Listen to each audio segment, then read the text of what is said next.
Hello, welcome to another Behind the Research stream, another Meet the People. I am Seb, one of the members of Behind the Research, and we have today, Matt, as I'm a new member, and this is my first go at this, so let's get going, shall we? yes, very good, and today we've got joining us is Miles. Yeah, hi, I'm Miles. I'm a first year chemistry PhD student here at Bath. So yeah, really happy to be here. Yeah, glad you're here. Thank you for making the time to be with us. Absolutely. Your chemistry question mark? What sort of Yeah. yeah. So chemistry. So I'm actually part of a centre for doctoral training here at the university called Hmm. ART-AI, which stands for Accountable, Responsible, and Transparent AI. And it's an interdisciplinary CDT, which means there's people from chemistry, biology, maths, computer science, physics, all sort of doing projects that are related to AI. Okay. And I'm here as a chemist, background in chemistry, and I'm basically looking at a project looking at how can we use AI and machine learning in chemistry. Okay. Oh, nice. Cool. Very cool. You said it's like a CDT? CDT, yeah. So that's a Centre for Doctoral Training. So that's basically I think one of the ways you can get funding to have for a PhD Mm. is you can apply to a CDT, Uh-huh. and you'll join a cohort of people. And join the university and just do your research there. So your funding comes from the CDT, which is I think it's a really nice way of doing things. So there's 15 of us in my year, Oh, really? Oh, spread across all the different it's a big disciplines. cohort. Yeah, and then I think in terms of the CDT in total is around 60 people. Okay. No. And as I say, like people from all different backgrounds, all different experiences, all studying different things. Hmm. So it's a really nice sort of Like a network of big people to have mix. around you. Yeah, Yeah, yeah. yeah, yeah. So yeah, I think there's maybe 6 or 7 chemists in it. Okay.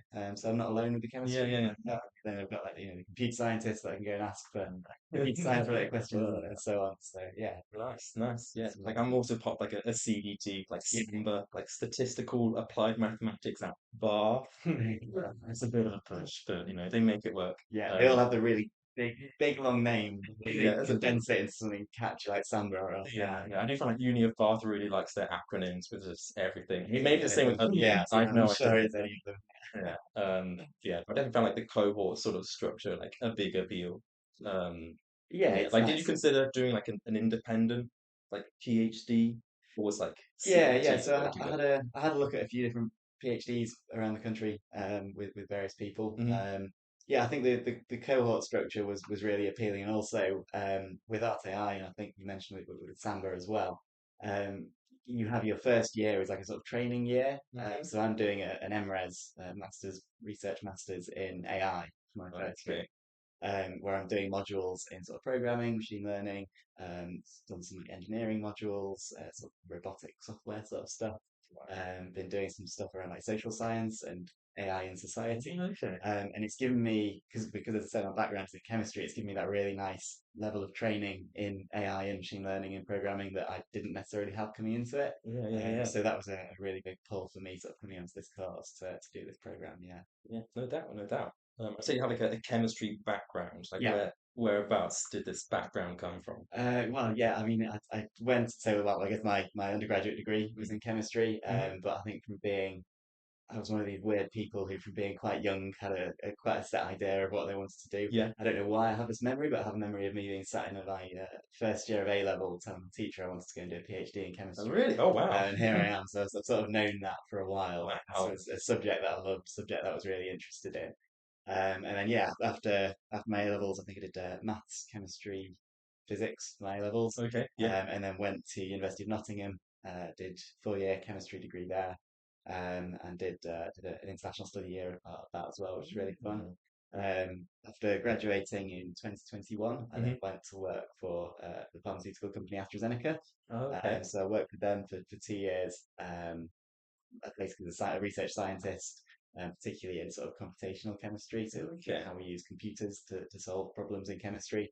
And that has sort of led me on the path that I am now to the PhD in sort of AI machine learning Nice, chemistry. nice. Yeah. So I'll admit I haven't done any chemistry. I've done double science chemistry. It's been like a long time. And so in my head it's just sort of like kind of test tubes and writing on paper, but you meant computational. Yeah, I yeah. feel like how does this all fit together? Yeah, so it's very much sort of the theoretical side of chemistry. So yeah, as you Mm, say, you'll think of like the stereotypical chemist in a white lab coat mixing yeah. stuff together, and trying out those reactions and things. Um, what we do in computational chemistry is we try and understand sort of the underlying theory of that. Or you may remember from GCSE, you'll be sort of told which reactions work, which Hmm. reactions fit together, Hmm. those sorts of things. So in my work, what we really try and focus on is how can we predict what the outcome of a reaction is going to be. Let's say a chemist has designed a new drug or a new Hmm. material or something. You can design it to have specific properties, but you don't always know how to make that thing. Okay. What then happens is the chemist will go into the lab, they'll try out lots of different reactions, mix lots of different things together with a bit of an idea on how to make it, and then they'll make something, analyze it, see if they've made what they wanted. The only problem with that is it can take a while. So particularly if you're looking at quite complicated big molecules like some sort of pharmaceutical molecules we Hmm. have, it can be a really difficult job to make these things, and just relying on your sort of intuition as a chemist isn't always the best way to get to a product. So what we do in computational chemistry, or in my area, is to try and understand how these reactions happen and Okay. try and model these reactions using a variety of methods, using sort of quantum mechanics to understand how atoms and things are going to interact. We also can use, as I say, machine learning to look at how different reactions or the data that we have on previous reactions have worked and try and apply that to predicting the outcomes of new reactions. And the whole idea of this is that we can try and make our synthesis more efficient, Hmm. cut down on sort of wasted Yeah, materials, wasted absolutely. time Yeah. from experiments that are failing, and just try and sort of streamline the whole process using sort of more advanced predictions. Wow, no, that's cool. That's really cool. I guess like in my head, I've only thought about, chemists doing chemistry and then people trying to understand the outcome. Mm. I never really thought about it sort of like you come up with, like a wish list of what you want and then you try and find like the chemicals that like fulfill that criteria. Yeah, so I think in terms of rationalizing what's happened, that has been a massive part of chemistry for a long time. A chemist will discover something new. They might try a Mm. new reaction, and they're unsure as to what's actually going on. Anyone who may have done sort of A-level chemistry might remember sort of chemical mechanisms, which is where you have the structure of your molecules and you sort of push around the electrons to try and understand how the different atoms are moving and interacting. Okay. Mm. And understanding those chemical mechanisms is sort of fundamental to chemistry. That's what's actually happening on the atomic level.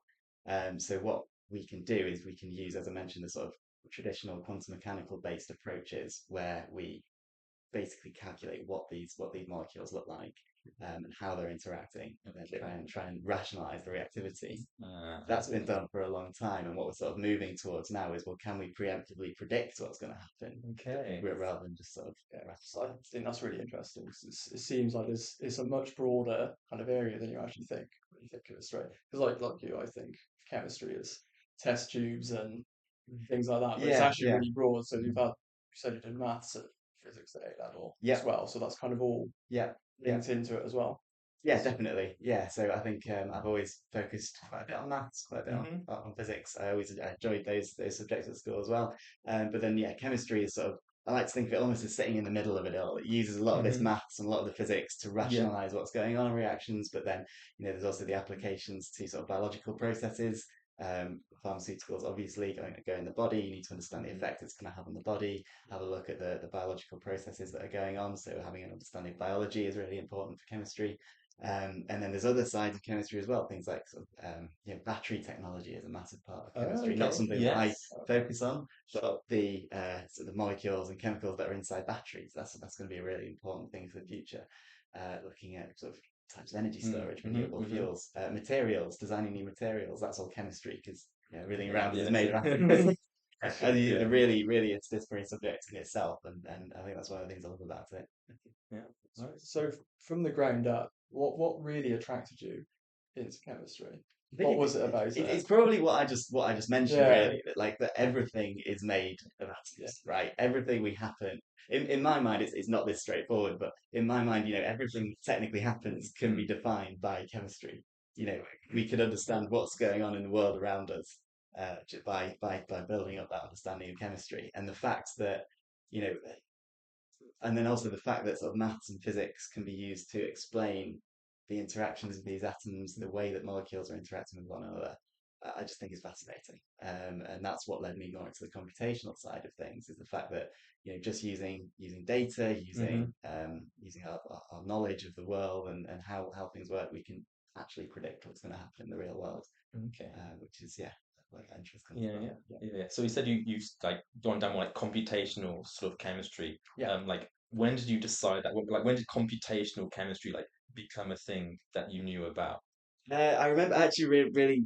I remember a first year lecture when I was at Nottingham. We had this first year module called Frontiers in Chemistry, Okay. and basically it was a full year lecture course, I think. But once every week we'd have a different lecturer. So basically every single lecturer in the chemistry department would come in and just give one lecture or maybe two lectures on their stuff, on what they Oh did. wow. And I remember one lecture quite vividly with a guy called Andy Teal, who actually I went on to do my master's project with. He gave this lecture on computational chemistry, basically saying that all this stuff that we do in a lab, we can use computers to try and understand it and try and predict what's going to happen. And from that, I sort of became really interested in the subject. And then sort of moving on, I went to when I went to do my international study year at the Hmm. University of Melbourne. I started a research project in computational chemistry. Ah, So one of the modules that I took while I was out there in that third year was basically a chemistry research project. I chose to do it in Comp Chem. That was looking basically at analysing an enzyme active site and looking at what hmm. was the reaction happening inside that enzyme. Okay. It was a really nice introduction to the subject. Then, as I say, went on to do my master's project in Comp Chem with Andy Teal Uh-huh. back in Nottingham, and then 2 years sort of as a computational chemist at AstraZeneca as well. So Okay. So this like research year abroad, yeah, like how does that like fit in with your? Because I think like there was an opportunity for me to do like a study year abroad, but I didn't take it. But like, yeah, how did you decide? Okay, this is something I want to pursue. yeah. So I always loved the idea of it. I Hmm. think I love traveling, love sort of experiencing the world, going around. Um, so yeah, when I knew that one of the courses offered at Nottingham was this international study year. I think a lot of people can do like a sort of year in industry Hmm. as part of their degree as well. That's a great option as well. But I just thought I'd love to go and travel, go and experience a different country for a year. So I applied for that course in Nottingham. And then I think it was after my first year in Nottingham, I went on to a summer school in Germany just a chemistry summer school for a few weeks. And a lot of the guys there were from University of Melbourne, Oh, really? and just got Wow. really, really friendly with them. Yeah. Yeah, had a really good time with them, and they were like, you're doing an international year abroad, come to Melbourne. Whoa. So then, yeah, looked into it a bit more, applied, and yeah, I think I went over there in July 2019 Wow, for uni. fantastic. So yeah, it was basically like doing a normal year of university just Okay, in Melbourne. So sure. it didn't add an extra year onto my degree. I basically went out there, took my third year as if I was in Melbourne, Huh. and then those grades just got transferred back over to Nottingham. So it was a really nice way to sort of travel and then at the same time, sort of carry on with the studying. And as I say, I got a chance to do that really awesome research project that I did while I was out there. How did you find like living in Melbourne compared to like the UK? Like, is it very different? Like, I think to some extent living in a different country is always going to be different, Mhm. but then also I think as countries go, Australia culturally is relatively similar to the Okay, UK. sure. I mean, obviously it's an English speaking country for a Yes. start, which is nice. And yeah, it wasn't massively different. Obviously, there were a few things to sort of adjust to. Sure. The weather's a little bit different over there. But also a lot of the people that I was out there with were also on exchange, so moving into a student accommodation, and I'd say probably about a dozen other students around me, and sort of the flats near me were also on exchange, Oh, wow. and a lot of them from the UK as well. So Ah. yeah, it was a really interesting experience. We were all there, and we knew we were only there for a year, so Mhm. we wanted to sort of travel around as much as we could. It would be quite busy weeks in that we'd want to try and get all of our assignments done before Okay. Friday, And and then, then that'd give us the weekend to oh, go off somewhere, like so fantastic. plane up to Sydney or going adventuring somewhere around Melbourne, like that sort of Um, stuff, which was really fun. But yeah, I would recommend it to anyone. I think mhm. to go and do a year abroad. It was a really amazing experience. So if you didn't do this summer school where you met a bunch of these people from Melbourne, do you think you would have been like still like willing to go that far away? Um, I don't know. I still would have done the year abroad. Definitely Yeah. wanted to do the year abroad. Um, but whether I wanted, yeah, I'm not sure whether Melbourne would have been as sort of at the top Yeah. of my mind as it otherwise would have been. I think we were partnered at Nottingham. We were partnered with quite a few other universities around the world. There was Australia, New Zealand, a few places in like America, Hmm.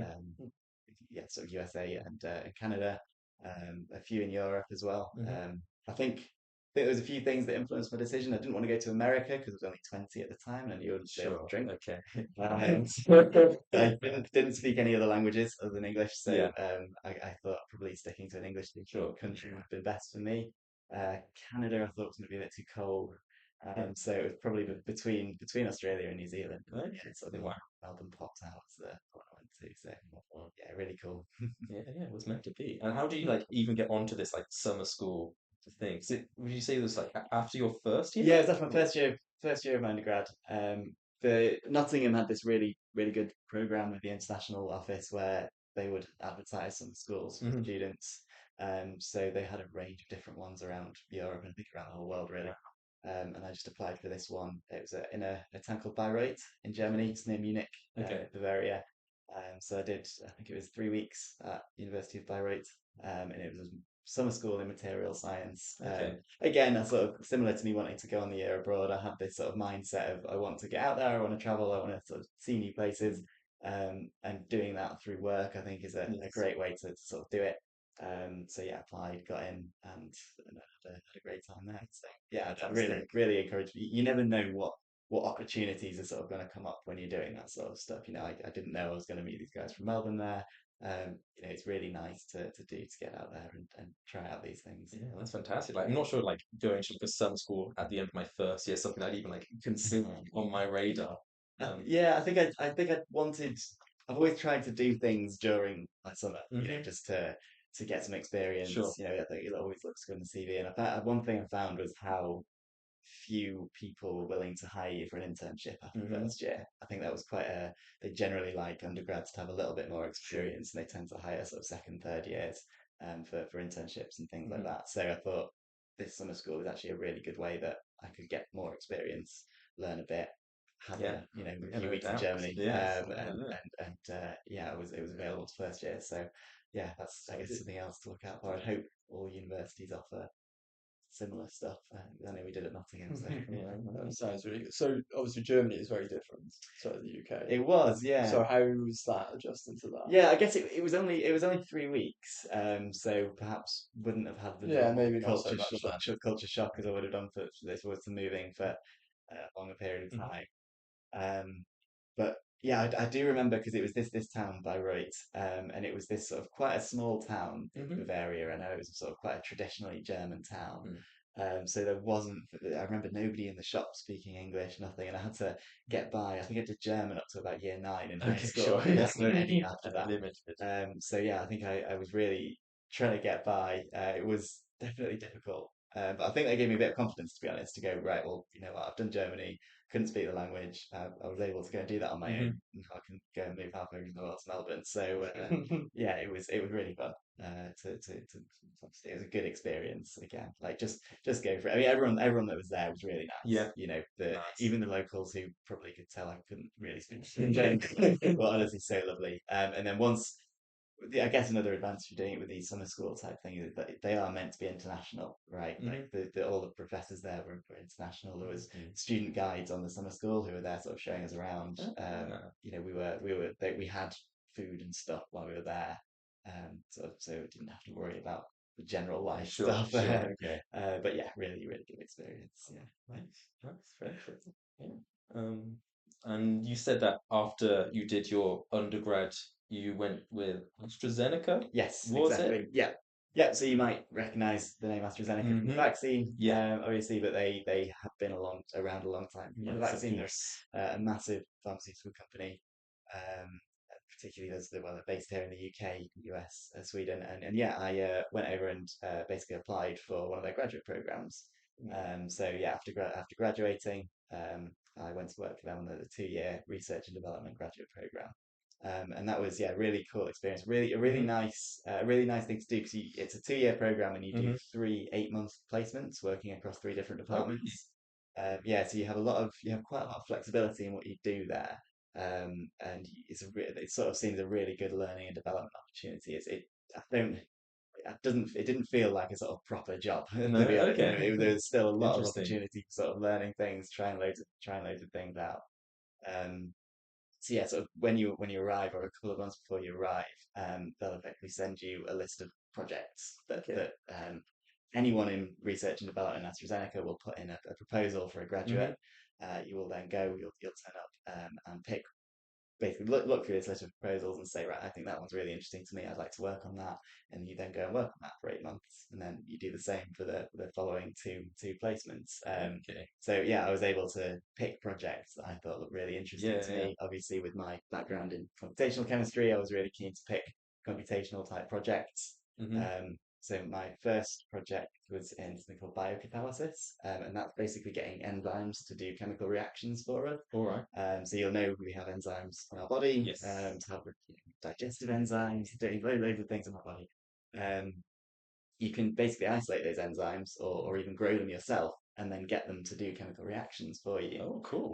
And they've got loads of advantages. Some of the advantages, like obviously, they work at 37 degrees Celsius, so Hmm. body Yeah. temperature, so you don't need crazy high True. temperatures. Yeah. They're also sustainable because you can literally grow them yourself from bacteria, which is really nice and easy to do.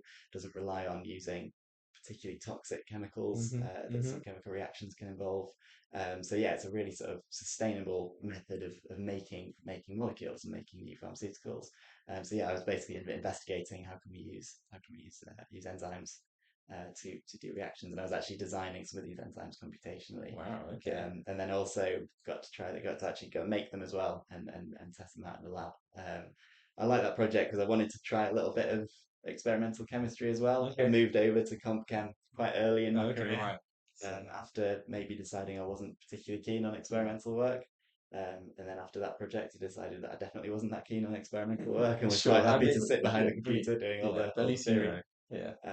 And then yeah, I got to move on to a couple of other projects as well. So yeah, it was really fun. Yeah, yeah. And Time. you said that you like design some of these enzymes on the computer. Like, what's like the process of like what does that really mean? Yeah, so there's a few approaches that you can do it. You can model enzymes, you can model proteins Hmm. computationally. So, sort of traditionally, you would take a crystal structure of an enzyme, which Okay. is basically you grow the enzyme and then you turn it into a crystal, and then you use something called X-ray diffraction to look at that crystal, and that Okay. gives you a structure for the enzyme, which you can then take and look at computationally. You can upload that to a computer and play around with the enzyme. Okay. You can then do things like substitute out amino acids. So a protein, an enzyme is made up of amino acids. Hmm. You could try substituting out amino acids and seeing what effect does that have on the shape of the protein, what effect will that have on the binding of your molecules to the protein and things like that. So it was those sorts of things, trying out lots of different combinations.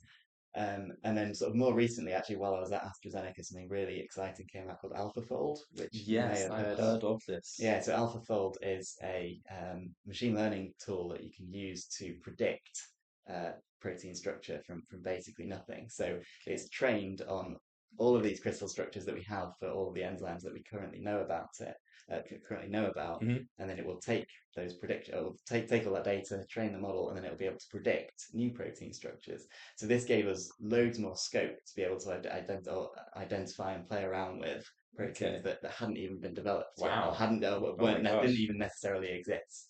And we could try and develop those to have a look at new reactions and see how different states would bind with those proteins. So yeah, that was a really sort of exciting development Yeah, that yeah, came yeah. out of us there. But yeah, there's a whole area called bioinformatics, which is looking at how can we take data on amino acids, on proteins, Hmm. on genetic data, and all of this stuff, and trying to apply that to any sort of problem, any sort of biological or chemical problem. So that was a nice introduction to all of that for me. Again, not something I did sort of during my undergrad. So yeah, I mean, this is So fortunately the yeah. first placement Wow. so it was a Crazy. really busy time. But yeah, learned a lot about a lot of different things, particularly on the biology side of Hmm. things that I don't think I focused on so much. Um, Yeah. Yeah, nice, nice, really cool. So you like play around with like AlphaFold itself, or We did, yeah. It was because of yeah, it was a lot. It was a lot of playing around with things. yeah, Yeah, sort of. You'd be able to sort of come up with a type of sequence that you think is going to be relevant to you. So there's okay, massive databases of amino acids, hmm, sequences of proteins out there on the internet that are that do certain things, and they're very well documented as to what each of these different proteins are known to do. And you can then try and take some of those sequences, adapt them a little bit for what you want them to do, hmm, and sort of go ah, from there. So yeah, there's a lot of it. It's really cool yeah, yeah, yeah, environment. Yeah, there's not just on a case of actually sort of modeling these individually, but also looking at the genetics behind them. And there's a whole field called phylogenetics, which is looking at if we have these two proteins, and this protein has property X, and this hmm, protein has property Y, yeah, you can sort of retrace the ancestry from those proteins and find their common ancestor oh, in the hope that maybe this common ancestor protein will have those both, properties X yeah, and yeah, Y.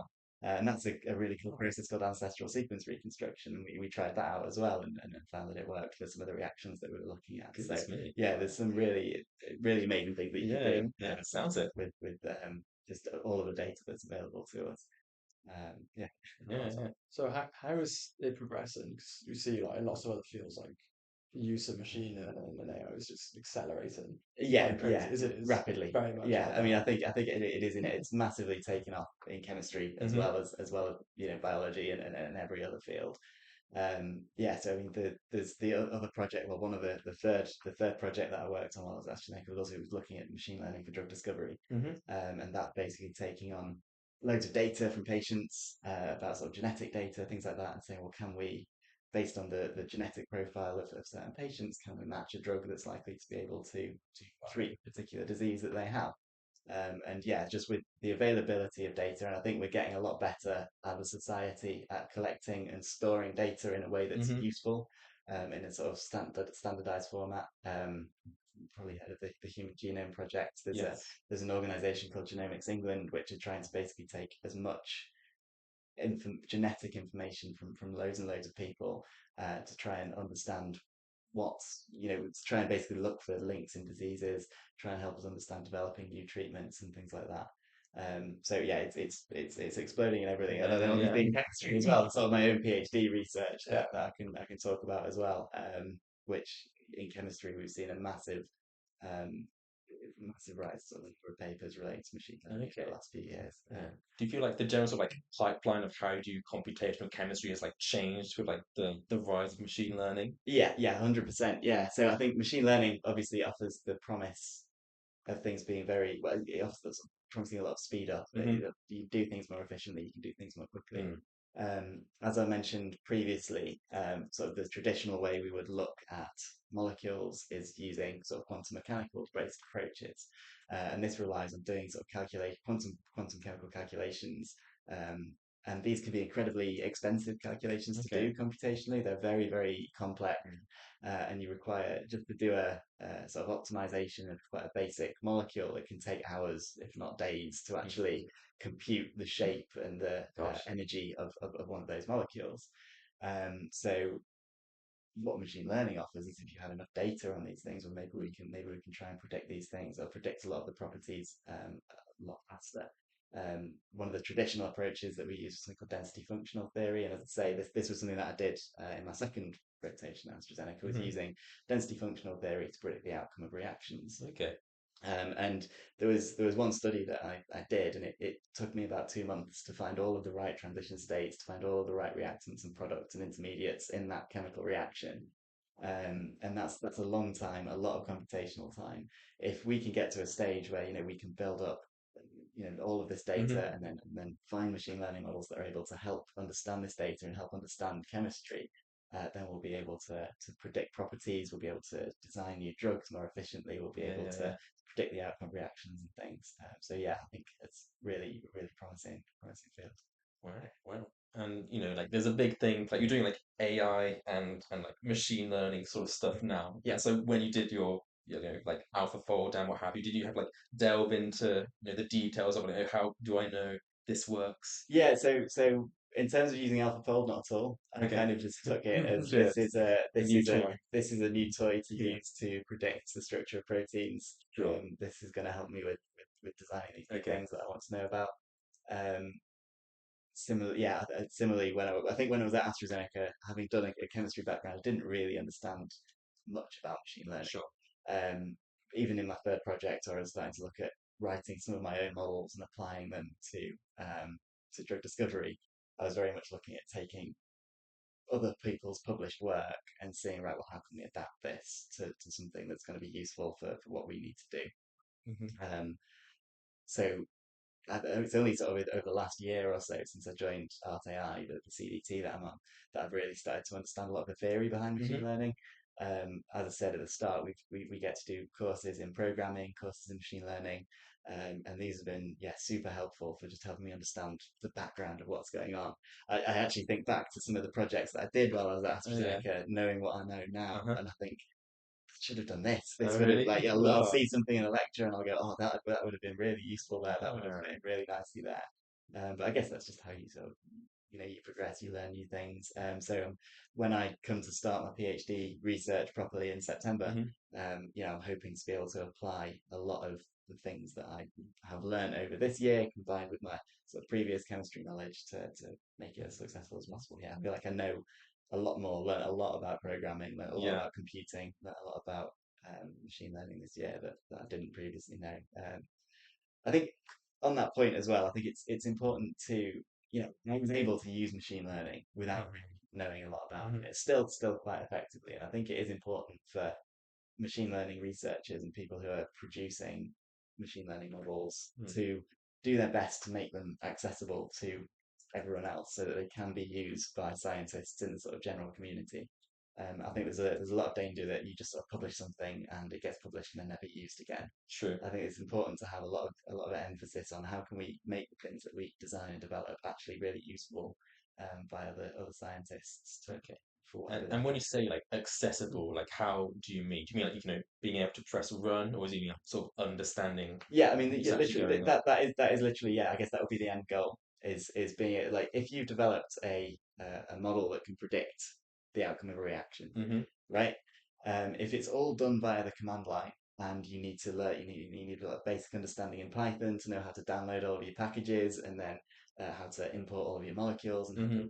basically set up something like that, then that then immediately becomes inaccessible to an experimental chemist who has Okay. never done this sort of stuff before, who doesn't Yeah. understand how to use like the command line or use a high performance compute system or Sure. anything like that.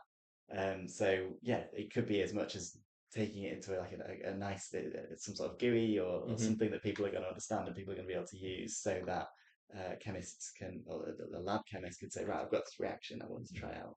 Maybe I can just run it through the software and see what it says. I think that's really a really valuable Mm. thing and almost the next step for chemistry. I think there's Yeah. a lot of really good research out there and a lot of really exciting things being found out about chemistry and how machine learning can be applied to chemistry, the types of problems that it can be used to solve.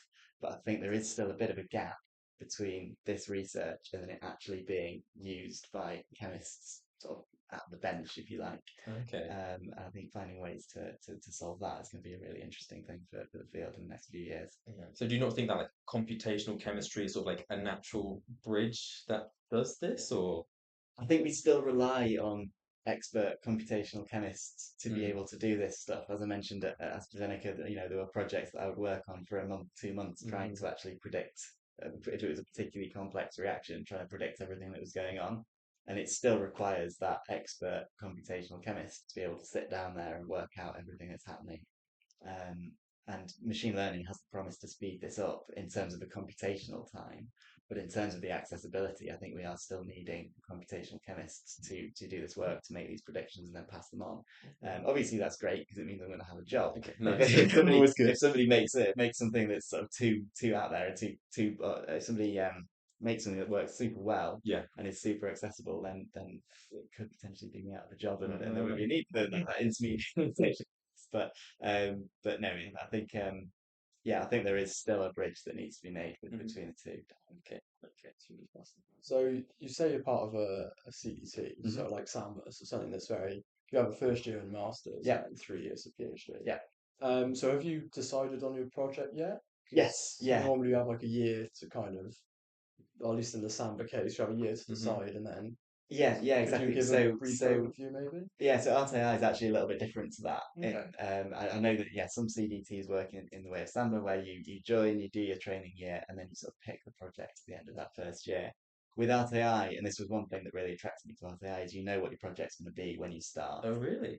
So when you apply, my supervisor Matt Grayson, I knew he was working in this area of chemistry that I'm interested in, machine learning chemistry, Hmm. and I basically emailed him, said, hey, you got any interesting projects? And he said, yeah, well, there's this one that I'm working on, which is funded by part funded by ART-AI, and I knew exactly what that project was going to be. I got to read the proposal beforehand, which was really nice. But for me, as somebody who I think knows what I like, know what I'm Hmm. interested in, know what I'd like to do my PhD in, it was really nice to sort of have that sort of security, if you Yeah. like, to say this is what I'm going to be doing at that. I can understand the advantage of Samba. If you're Yeah. somebody who's not so sure on what you want to do, you maybe want to try out a few things over your first year, Hmm. and then that's a really sort of nice thing to be able to do. But yeah, I knew what I was going to be doing sort of going into it, and alongside the modules that I've been studying this year, I've also been formalizing that research proposal, sort of making it a Okay. lot more detailed, going into a lot of the background of it, and working with both my supervisor and the guys in the PhD group here, and then I'm also very lucky in that AstraZeneca is part sponsoring my PhD as well, so Mm. they're going to have an input in the stuff that we're doing, and the research that we're doing. So Nice. yeah, yeah, really nice Yeah. way of doing things. Yeah. Does this mean you're gonna have like a supervisor from AstraZeneca? Yeah, exactly. Yeah. So Okay. in fact, well, yeah, my industrial supervisor, Carlo, is someone I worked with while I was there with Yeah. AstraZeneca as well. Wow. So I know him well. Yeah, which Wow. is really nice to have. I'll also sort of near the end of the project, once we've been able to sort of develop a few models and hopefully get things working on test cases, I'll be going to AstraZeneca on a placement Oh, as part of cool. the PhD and hopefully testing out some of the things that I've tried to make over the first couple of years of the PhD. And I think that's really valuable for research in chemistry is to Hmm. get that experimental validation to whatever you're doing. It's all well and good saying, well, here's a model and it works on all this theoretical test data, Sure. but then to actually demonstrate that you're having an impact in the lab and that you can actually do something that is going to have an impact on projects and things is going to be really good. So yeah, really, really grateful to have that Yeah. industrial partner Yeah. as well Sounds like it's gonna working be on the a project lot with. of fun. A lot of fun. Yeah, Yeah, yeah, yeah. yeah. Like I do like a PhD in like inverse problems, like Mm. imaging, like reconstruction. But I kind of sit like just at my computer do my own little synthetic problems, and I think for like a postdoc or something, I really would want to sort of like get that like in practice sort of application going on. Yeah, So I yeah, can definitely see the appeal. going to try and find industry or yeah, do a little internship things like Yeah. that. I know I've in sort of later years of RTI, I know that there's quite a few people who have been able to do internships and Hmm. things. I think that's a really cool thing to be able to do as part of a PhD. Obviously, I had a bit of experience in industry before coming here as well, and I think it really helped with my career progression. So yeah, being able to do internships and things during the Cool. PhD, I think is a Nice. really good thing Very to do. nice. Very nice. Okay. I think we'll have a very quick break just to refresh ourselves. It's getting a little bit hot here. We shall see you in like 5 or so minutes.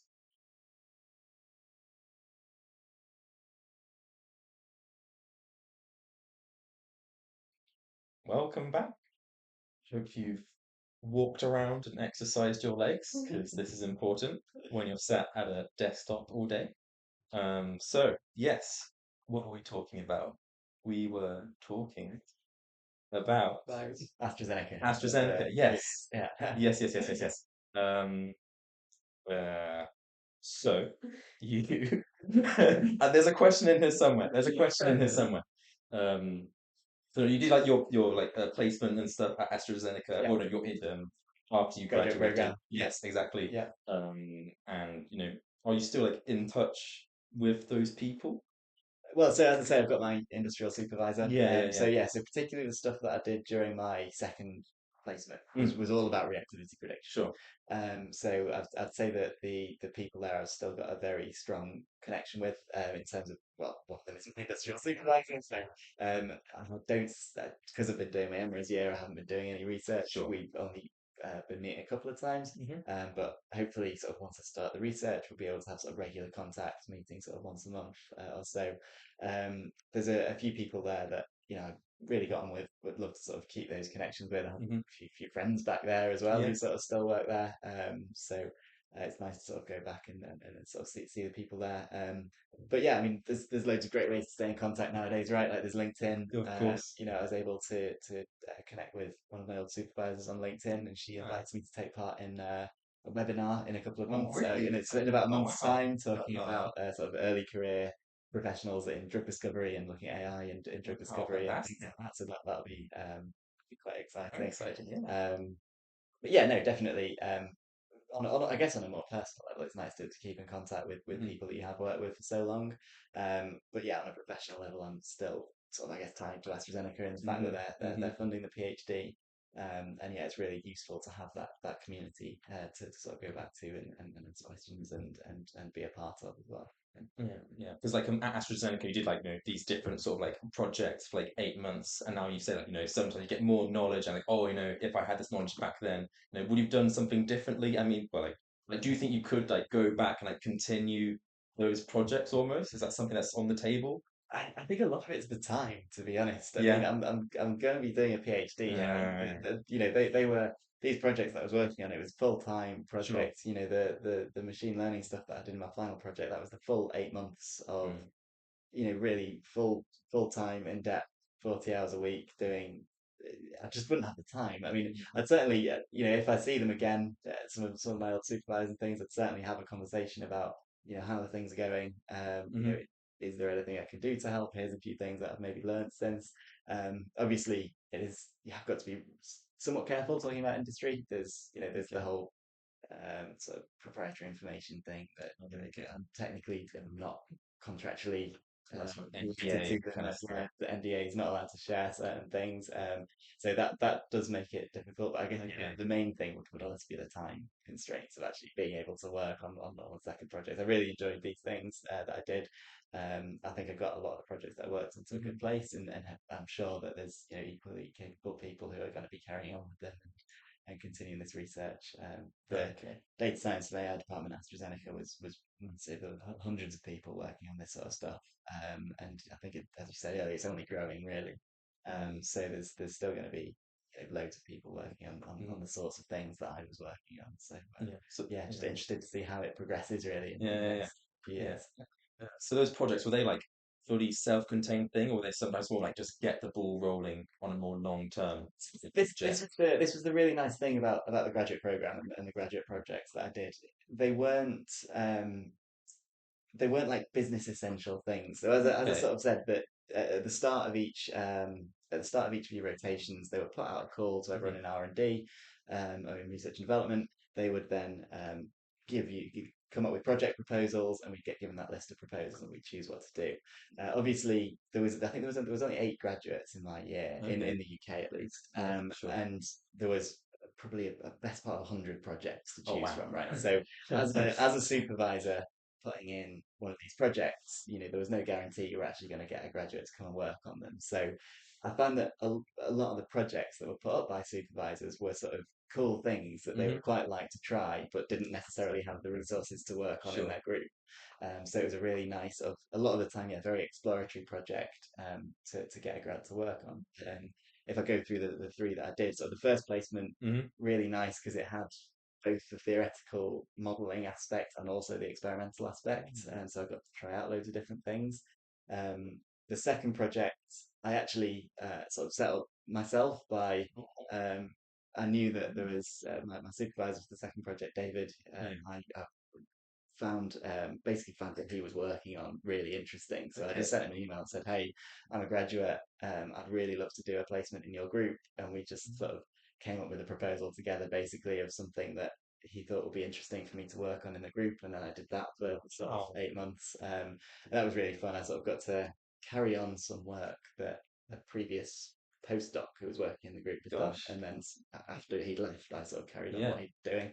Um, and then the third project was, as you say, a bit more of an exploratory type Hmm. project. It was something brand new that they thought that the people in the group thought might work, and it would be nice to have basically have a bit of an explore. That's what I got to do around. Basically, just got to play around for 8 months, try out a few very basic machine learning Sure. things, see what works, see if what we were doing was promising. And it ended up being really promising, I think. And I was actually able to present the project at a conference at the end of the time to Really? AstraZeneca, which was really nice to go and do. And I know that my supervisor was very keen to sort of carry on with it after I'd left. So fingers crossed they found someone to sort of pick up the project after I left. So yeah, really nice opportunity to try loads of different things. And again, having that break between between undergrad and the PhD, get what industrial work experience was really valuable, and I think it's a really nice thing to be able to do. Yeah. Yeah, I agree. I agree. So usually, like, you're now doing like something a bit more like machine learning, AI sort of focused PhD, Yeah. and you did like like a chemistry sort of undergrad. And usually when people say, went from chemistry to machine learning, that seems like quite a big jump. Now you've done some like, you've touched upon machine learning, and I guess like computational chemistry Yeah. sort of like, was a natural bridge, but did you still find it to be like a bit of a jump? Yeah, I think every step that I've sort of taken, I feel like I've learned a little bit more to get Hmm. me a little bit better at the sort of stuff that I'm doing. I think the go back to right back to when I was in Melbourne, the first Yeah. computational project that I was doing, that was literally just learning how to like use uh, HPC, high performance compute Hmm. systems, learning like the basics of like Bash, Okay. Linux, scripting sort of stuff, and just being able to use the really basic computational chemistry software. I then got to sort of improve on that a little bit in my masters, started using a few Python scripts and things to try and speed up what I was doing. Mm. Then again at AstraZeneca, got to try out all of this sort of bioinformatics stuff, which I'd never done before, and was able to build on previous knowledge and add some new software to my portfolio, I guess. And then, yeah, it's just been a sort of slow progression of Hmm. learning, finding something new, learning something new. I think by the time I came around to my third project at AstraZeneca, which Yeah. was the first time I started doing proper machine learning, I was pretty good at Python because I'd done it Yeah. in Yep. previous projects and had quite a good understanding of it. And then started applying that to machine learning. Now I've been able to actually learn the theory behind machine learning. So it's been a very sort of gradual increase in Hmm. terms of my abilities there. But I think, particularly with coding, I think just getting in there and doing it is the best way to learn it. Trying things out, Yeah. seeing, Absolutely. just learn by doing.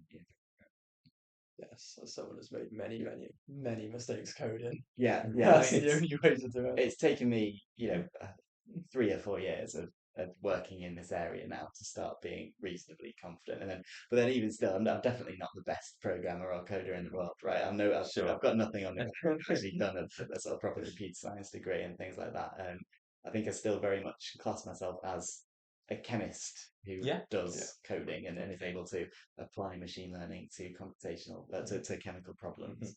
I still A lot of the work that we do as computational chemists does still rely on computer scientists, on Hmm. mathematicians being able to write those models, come up with those really advanced algorithms that we can then take and apply to chemistry. Because me personally, I don't really have the knowledge to be able to sort of Sure. start right from scratch. Yeah, It's really interesting. yeah.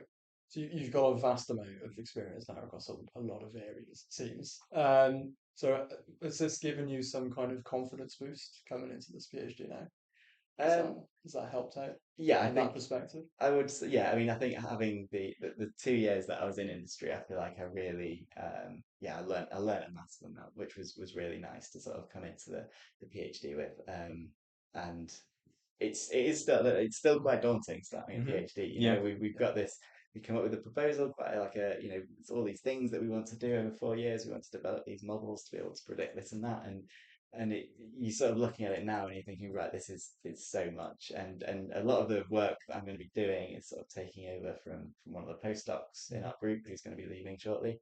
And just looking at sort of all the code that he's written, all the stuff he's been trying, I'm like, how am I ever going to sort of replicate? So Nah. it's nice, I do feel like I learned a lot and I've got a lot of really valuable experience from AstraZeneca, but there's definitely still parts of the PhD that you're like, well, this isn't going to be easy. So yeah, it's yeah, It's a very relatable, yeah, relatable Yeah. yeah, point. exactly. And I think with with my cohort, there's such a wide range of people on it as well. You know, it's not one thing I was maybe a little bit worried about was I've taken these 2 years out in industry. Hmm. Am I going to be like, you know, the oldest one there? Is everyone else going to be sort of straight out there undergrad? But it's not like that at all. No. There's a massive range of ages, of Nice. experience, people from different backgrounds who are all sort of coming to do their PhD and you know loads of different things. So yeah, it wasn't as I was expecting at all that everyone doing. You don't have to finish your undergrad and go straight onto the PhD. There's so many. I've learned so many people who do things in between, and get different experience elsewhere. So Mm. yeah, Yeah. And you said like it's part of like your MRes year, if you're doing like a very broad sort of thing, yeah, like variety, like including like some social sciences. it Can is. you say Yeah, how you yeah. kind of go into doing those Yeah, so sort of that's things? sort of the idea behind ART-AI is that it's this interdisciplinary Mm. this interdisciplinary CDT, and there are people doing so many different things. There's there are social scientists on our cohort on our Mm. CDT. There's somebody working on like the regulation of AI and how to Okay. look at regulating AI so that it can be used safely and things like that. So yeah, as a result, we have to take modules in all different things. I think it it was quite there were certain elements that I found quite tricky, both on the programming side because Hmm. we've got a couple of modules like machine learning one and machine learning two are two of the modules that we do, and they're master's level computer science modules, Oh, and I think okay. the level of assumed programming knowledge and coding knowledge was quite high for me. Yeah, I did believe this. Sort of coming in from someone who's self-taught in Python, and I thought I was reasonably good at it, but it was still a challenge to sort of get myself up to scratch and learn how all of the learn some of the code, learn how to do some of the things that were in that module. Similarly, we did a maths module, we did Hmm. statistics for data science, Okay. and for me, I found that quite challenging. I haven't really done statistics since A level, but then equally there was guys who have done a maths degree and joined us on ART-AI, Okay. and that was a walk in the park for them. It was they was there. But then yeah, and then also there's the sort of social science thing. So for my module last semester, I wrote an essay on AI and democracy and what effect is AI Oh, going to have on democracy and yeah. democratic systems. So I think the idea there is you're getting an appreciation for the subject as a whole. Hmm.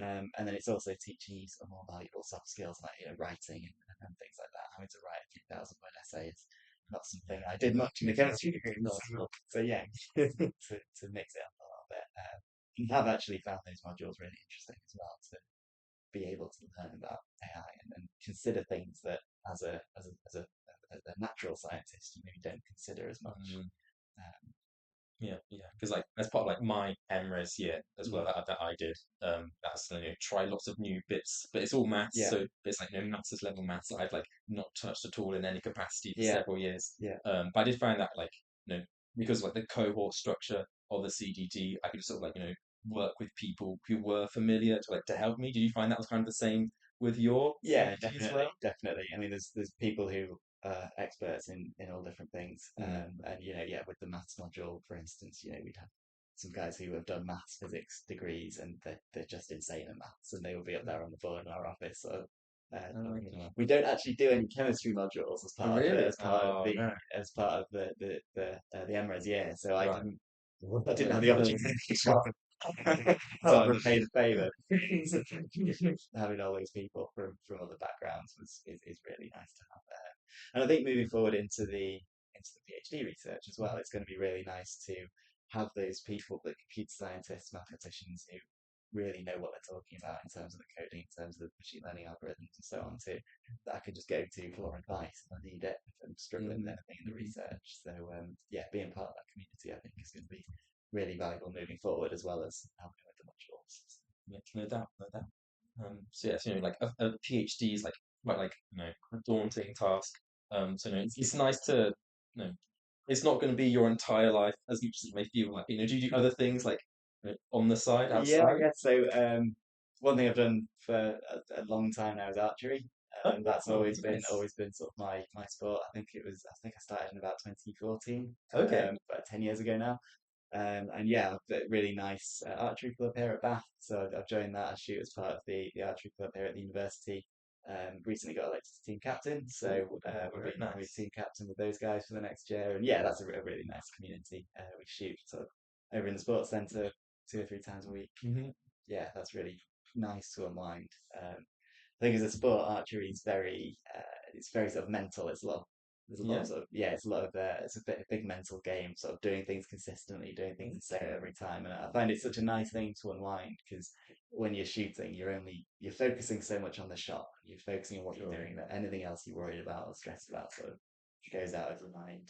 So yeah, that's been a big part of my life for a while, Yeah. as well as like chemistry stuff that I do. Yeah, like I've not really done any archery at all. I know my brother got big into archery. I think I've shot a bow maybe like three times or something.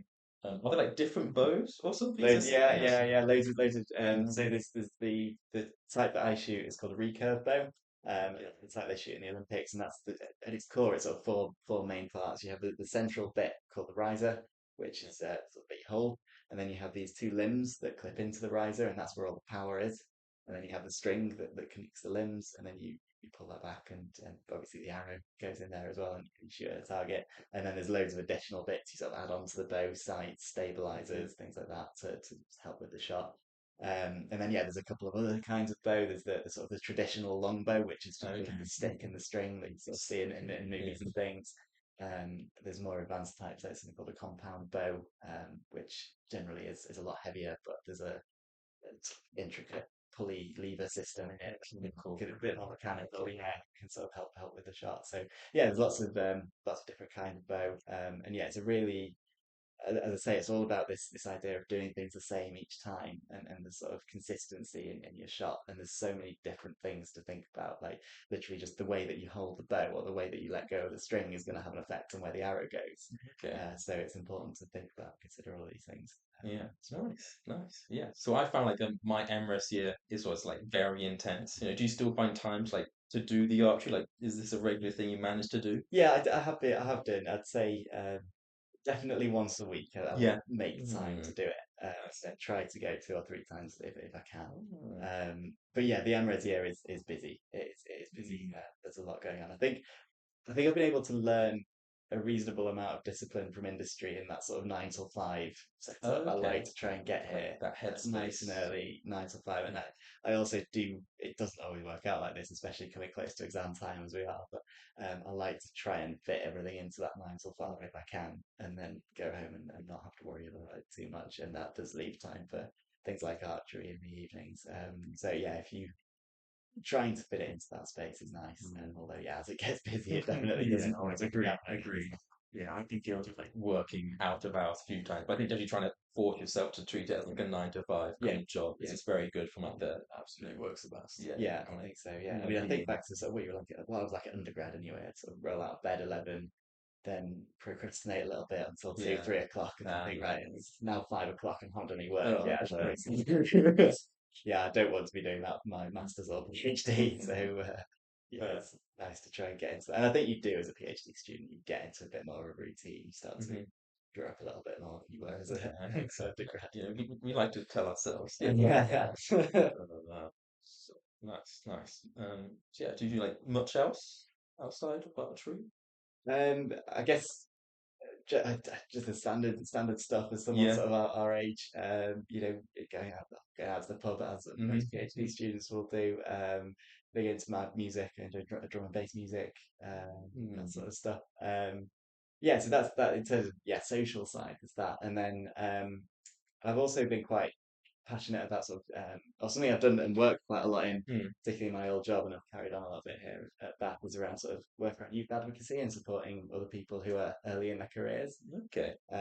So when I was at AstraZeneca, I particularly got quite involved with this group called AZ Inspire. So while we were at AstraZeneca, we had these things called employee resource groups, and they were there to support various groups in the company with their progression, with their development. And we had AZ Inspire, which was there Hmm. to support early career professionals in the group. And yeah, I was able to get involved with this group, put on events to sort of support the professional development of young Hmm. people, to support sort of the networking between other young people in the organisation, and also to support sort of learning around what goes on around the business and things like that. So that was a really nice group to get involved with. And there were a few other initiatives that I was able to sort of get involved with while at AstraZeneca and carried on with here at Bath that have been really rewarding as well. I still kind of class it as part of my professional life. I think Really? Yeah. it's still it's something. It gives me something different to do outside of Hmm. chemistry. I like to think of myself as quite a sociable person. Yeah. I like to sort of I like interacting with people. I like working with people. Sometimes I find coding and programming can be a little bit sat behind a computer screen, not talking to Yeah. anybody. Agree. Yeah. Certainly. So yeah, I think I try to find these sorts of opportunities just to try and mix up my day a little bit and give me something else to work on. Really, really enjoyed working with big groups of people, working in teams and things, which I found yeah, really rewarding to be able to Hmm. do. And yeah, Yeah. So when you say like youth advocacy, like what does that really mean to it's you? it's all about sort of supporting other young people Hmm. in what they're doing, Yeah. whether that be professionally or to sort of with things like mental health or whatever. Oh, We okay. do a lot of this support as a group. So to go back to AZ Inspire, there was sort of three main areas that we'd focus on. There'd be sort of professional development, Hmm. which is helping young people to support their like soft skill development, so Okay. presentation skills, networking Hmm. skills, sort of team working abilities, all those sorts of things. Um, we'd focus on networking and we'd host quite a lot of networking events, both with young people from across the company and then also with other sort of senior leaders and things within the company who would come and speak to us and talk to us about their sort of career journeys and things. It would be a really good way to learn things. I think that's really important because one thing I did learn from going into industry is it becomes a lot harder to sort of meet other people, I think. Yeah. Even being at AstraZeneca, which was quite a big company and there were lots of people around, you would find it would be quite difficult to interact with people outside of your immediate team, especially as somebody Okay. who's quite junior in the organization. So having a group of people such as they that Inspire that would help us sort of meet one another and learn about what other people did was really helpful for learning about all the different other things that go on in the business. And I guess that's the third part of what we did as Able to Inspire was this idea around sort of cross functional learning, which Okay. was getting speakers from different departments to Right. come in and talk to our group about what sort of stuff goes on, what do they do in their department, Okay. and it'll allow you to just learn about the different things that go on. Which a massive company like AstraZeneca, they don't just do chemistry. Obviously, there's the whole vaccine side of things. Hmm. What they do, there's a whole area around clinical trials and sort of the trials for the medicines. Then there's like regulatory and how medicines regulated, how do we get them to market, all the sort of business and marketing side of things of Hmm. what goes on. So yeah, being able to it gives you a lot more of an idea of what else is out there The as an bigger area. picture of Yeah, everything. exactly. As someone early in your career, you want to have as many options as possible. You want to know what other things that I could potentially go into with my career. And I think that was really good for helping people Yeah. find out sort of what they want Yeah. to do. It's almost like those kind of talks. There's almost like some parallel you could make to like your time at Warwick with like those lecture Nottingham. series of where we had like a single. The Uh, Frenzies and chemistry lecture yeah. series. Yeah. Yeah, yeah, yeah. I would say so. Yeah. Just being able Yeah. Not to Warwick. Nottingham, Nottingham. yeah, Yes. just Yeah. find out loads of different things. Yeah, learn loads of different things about sort of what's going on around the business and stuff. And yeah, that was really valuable. And then yeah, there's other things that I've done in the youth advocacy sort of space as well. When I was at AstraZeneca, there was this really amazing program that I have called the Young Health Program, Okay. and that was all around supporting the sort of health and well-being of young people around the world. I think when I was there, it was active in over 40 different countries, and AstraZeneca would pair with charities in each of these different countries and look at how can what are the sort of health needs of young people within those countries, and what can we do to support that. So in the UK, one of the sort of most prevalent health issues around young people is around mental health, Hmm. and AstraZeneca basically set up this program in the UK to try and support the mental health and well-being of young people. So I was working with Plan International, who are a children's and women's rights charity, Okay. and I was working with them here in the UK to sort of set up this program in Greater Manchester and Cambridgeshire, which is where AstraZeneca was Okay. active. And that was a really amazing sort of being able to work with some really awesome youth organisations in those areas. We defined working with young people at these youth organisations. We devised this thing called the 5 Ways to Wellbeing. Okay. What was that? Um, it was that's something that was originally developed, I think, by the charity Mind, Okay. and it focuses on 5 things that you as an individual can do to sort of support your mental health and well-being. And I'm not sure if I remember all 5 of them, Sure. but it was like being active, mindfulness, doing new things, and a couple more you can I've sort of got look kind of on flavour. Google. Yeah. And yeah, and we sort of designed this around, well, what can we do to support particularly young people and children? I think the age of our program was looking at people from 10 to 25 years Hmm. old. What are things that they can do in their daily lives to sort of support this 5 ways to well-being and try and improve their mental health? And we took these initiatives into, let's say, some of the youth organisations in the areas that were active. And yeah, it was a really sort of rewarding, valuable thing to be able to do, to work with some of the young people in and around the area. So Oh, wow. yeah, and as I say, it was something very different to my day job. Yeah, for sure. I was able to dedicate a reasonable amount of my time to it while I was at AstraZeneca. I think that's another really great thing about being on something like a graduate program, Hmm. is that your managers, your supervisors are very willing to let you get involved with other things and try out other things. So yeah, that was a really cool thing to do while I was there. That's really interesting. So is it something you've actually been able to carry on with since you moved to Bath? So not those two things directly. Hmm. I think the Young Health, they're both sort of internal AstraZeneca Okay, sure. initiatives. So it's yeah, in terms of actually sort of directly supporting lots of those, I haven't been able to.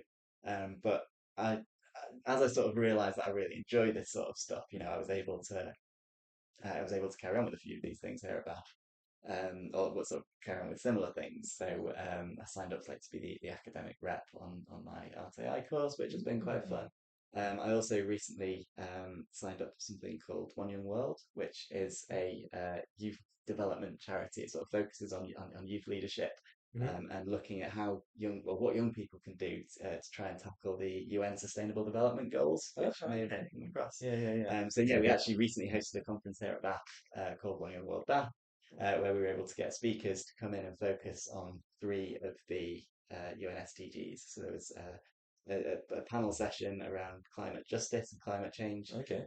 There was a panel session around good health and well-being, and Hmm. a panel session around peace and strong institutions, which are three of the SDGs. And working as a committee for this, we were able to get speakers from industry and from academia to come and talk about these subjects. And we had loads of students from the university come down and listen to these discussions and sort of take part in conversations. So that was a really Yeah, yeah, exciting yeah. day. And this is something that the university does every year as well. So Oh, nice. sort of look out for it next year in Yeah, yeah, 2025. brilliant. There will be another one going on. Um, so yeah, that's one avenue. I was also really lucky to be chosen for something for a charity that I worked quite closely with over the last few years. There's a charity called Career Ready, which is a social mobility charity. Hmm. It sort of works on getting children from state schools Hmm. into employment, giving them the soft skills that they need to sort of go out into the world.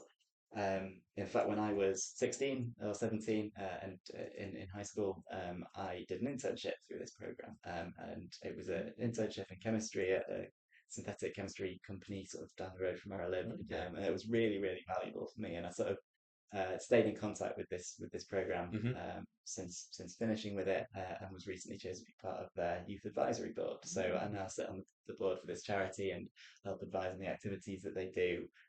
Try and work out, what can we do in the future that's going to be beneficial for various groups of young people around the country. And that's been a really nice thing to be a part of as well. So yeah, really love sort of working with young Yeah. people. I think I've learned a lot over my sort of first few Hmm. years of my career about what's worked for me, what I found really helpful. Internships being part of that's written, and also trying to focus on getting experience in soft skills and sort of really helps grow my confidence and things, as you Hmm. said earlier.